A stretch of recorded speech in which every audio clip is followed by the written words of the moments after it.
अस्सलाम वालेकुम। की हाल है सारे पीरां दा भरावां दा। लो जी असीं पंज वाले पीरां दे आए सां। माशाअल्लाह एड्डी सोहनी खूबसूरत मस्जिद तैयार होन रही है ते मैं सोचा माड़ा जिहा तुहाडे नाल शेयर कर लईए। होर सब ठीक ठाक जे। ते असीं इत्थे पंज चक्क च आए सां। पंज पीरां वाला वजदा वे पंज पीरां वालें दे कोल आए सां ते मैं आखेआ चलो थोड़ा जिहा तुहाडे नाल भी शेयर होना चाहिदा वा। होर सब ठीक ठाक है।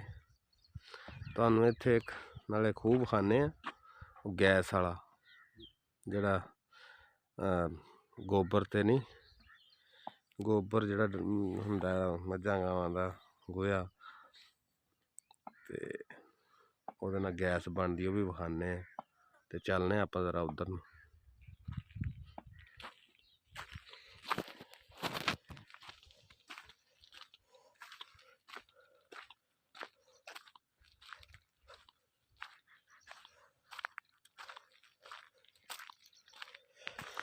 हाँ मौसम अज थोड़ा जिहा गर्म है। हाँ सुबह तो मौसम ठीक सी माशाअल्लाह। अज पहला रोज़ा है तो सुबह तो बड़ा प्यारा मौसम सी, बारिश हो रही सी हल्की हल्की। तो हुण थोड़ी जी गर्मी है। सामने आपां खूह दे नज़दीक पहुँच चले हैं। अल्लाह खैर करे। हाँ जी खूह है सिस्टम है जिहदे नाल गैस बनदी है। वेखो इत्थे ओह गोहा शोया जेह्ड़ा वेखो पानी शानी ते गोहा शोया। बाकी सिस्टम है गैस वाला।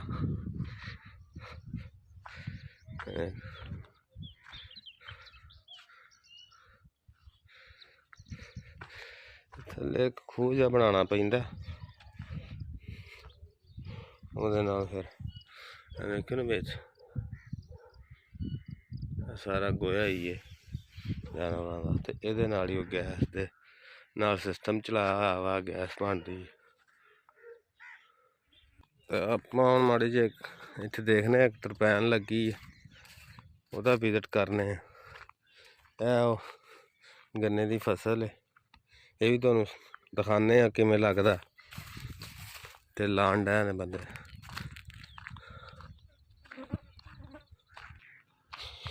हाँ जी और तरपैन लगी है उधर अपन नेड़े पहुँच गए हैं।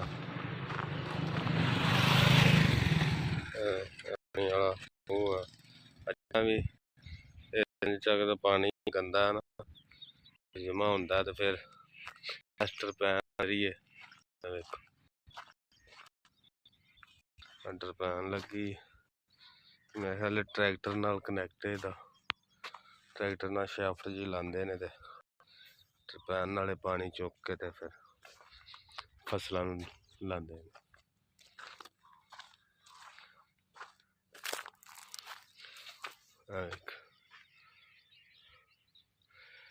बड़े यार पिंडां दे हजे भी वही पुराने सिस्टम ने ते चल रहा ने मतलब कि साढ़े नालों चंगे ने। जेह्ड़ा नवां जदीद दौर आ गया ओह्दे नालों तो बेहतर ने। सामने वेखो किन्नी प्यारी मस्जिद है। इंशाअल्लाह विखाने तुहानूं। वेखो जी अंदर दा माहौल माशाअल्लाह बड़ा प्यारा प्यारी जगह।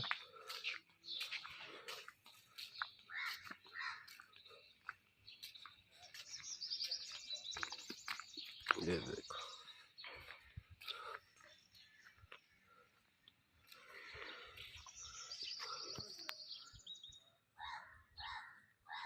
ये एक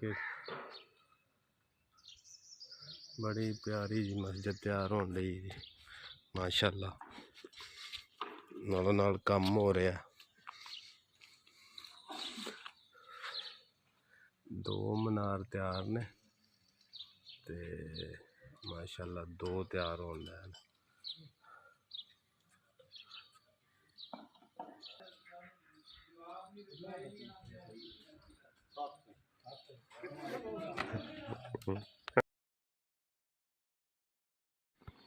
जी वाशरूम ने माशाअल्लाह ते वज़ू करने वास्ते पानी का बड़ा चंगा इंतजाम किया।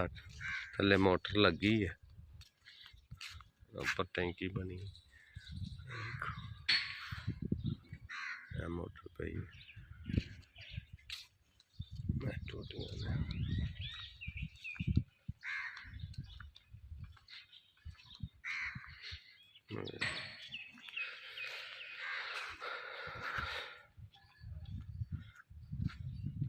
माशाल्लाह जी। बड़े सोहने बड़े प्यारे मीनार ने।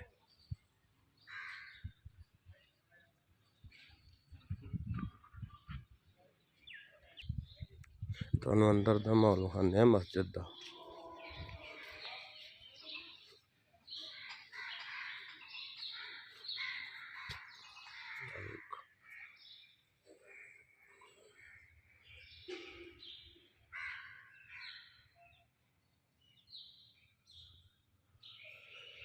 माशाल्लाह जी माशाल्लाह।